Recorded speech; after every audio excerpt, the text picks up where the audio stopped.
नमस्कार मित्रों, सुरक्षा मंत्रास चैनल में आप लोगों का बहुत बहुत हार्दिक स्वागत है। मित्रों, हमने गैस रिसाव और भयानक दुर्घटना की बहुत सी खबरें देखी है, जिसके परिणाम स्वरूप कई लोगों की जान चली गई और कई हजारों परिवार नष्ट हो गए। ऐसा ही एक भयानक हादसा गुरुवार 1 फरवरी को छत्रपति संभाजी नगर में होने से बचाया जा सका। छत्रपति संभाजी नगर के भीड़-भाड़ वाले इलाके में करीब 14 घंटे तक एलपीजी गैस लीक होती रही।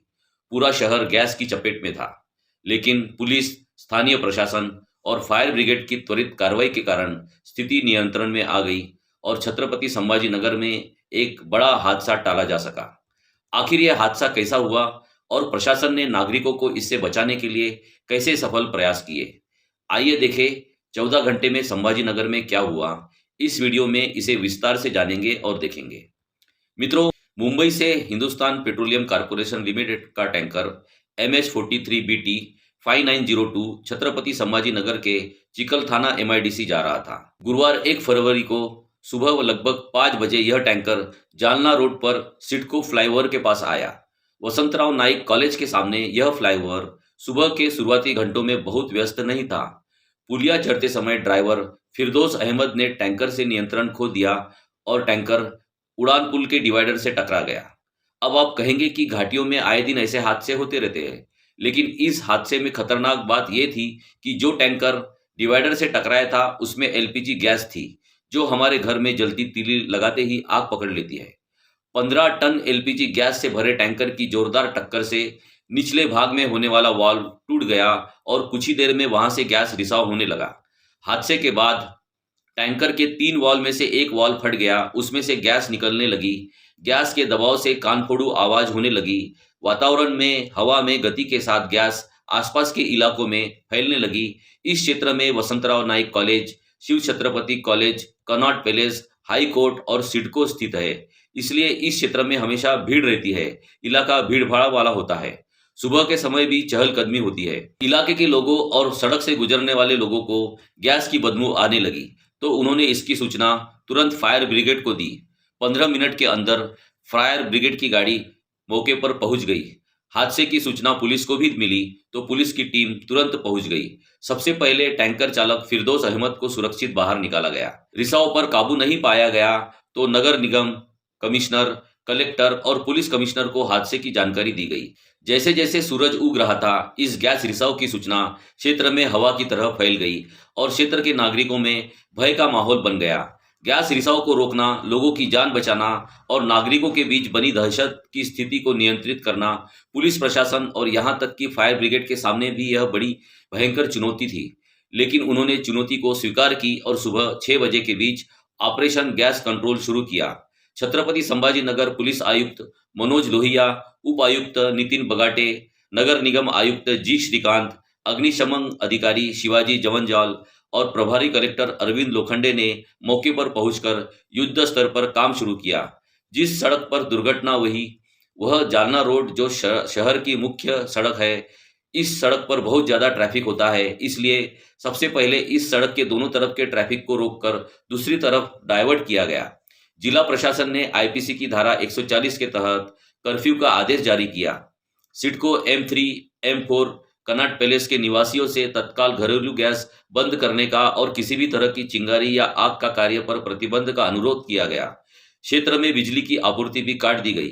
गैस अगर इसी तरह फैलती रही तो गैस की बदबू से स्थानीय लोगों के दम घुटने से मरने का खतरा था और भीषण आग लगने की भी संभावना थी। इसीलिए प्रशासन ने इलाके में एक विशेष कमरा बनाया।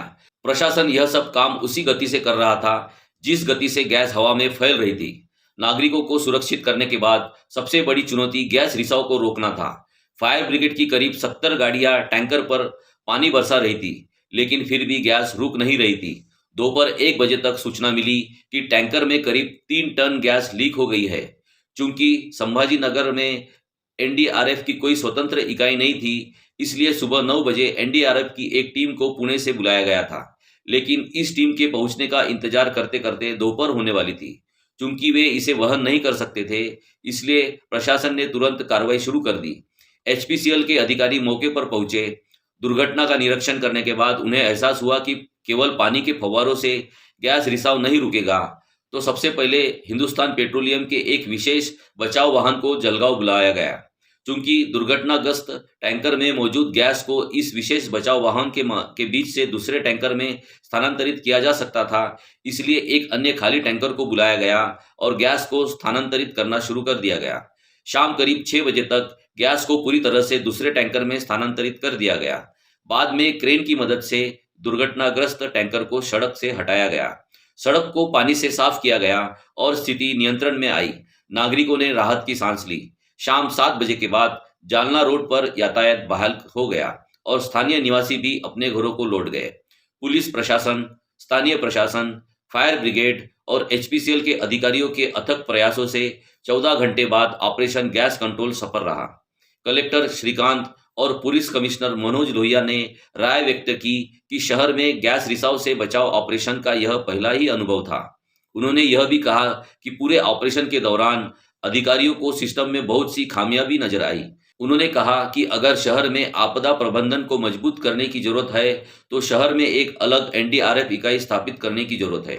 एनडीआरएफ की टीम जब पुणे से छत्रपति शिवाजी नगर पहुंची तो दोपहर के 3 बज चुके थे और तब तक स्थिति नियंत्रण में थी।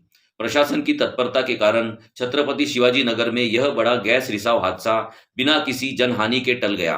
मित्रों, हमने क्यों हाल ही में घटित इस तरह की घटना या केस स्टडी को आपके साथ साझा किया, इसके पीछे हमारा क्या उद्देश्य है? मित्रों, हमारा उद्देश्य है हमारे परिसर में, हमारे कार्यक्षेत्र में आपातकालीन व्यवस्थाओं का जायजा लेना, समीक्षा करना, जांचना और त्रुटियों पर काम करना, उसे दुरुस्त करना। खुद से, स्वयं से हम ये जरूर पूछें कि हम जिस जगह पर रह रहे हैं, निवास कर रहे हैं, कार्य कर रहे हैं, वहाँ का वातावरण सुरक्षित है कि नहीं? हमारा इमरजेंसी रिस्पांस सिस्टम कार्यक्षम है कि नहीं? क्या इस घटना से सबक लिया जा सकता है? लोगों को जागरूक किया जा सकता है?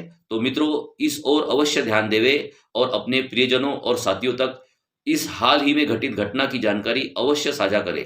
तो मित्रों, स्वस्थ रहे, मस्त रहे, सतर्क रहे, सुरक्षित रहे। बहुत बहुत धन्यवाद।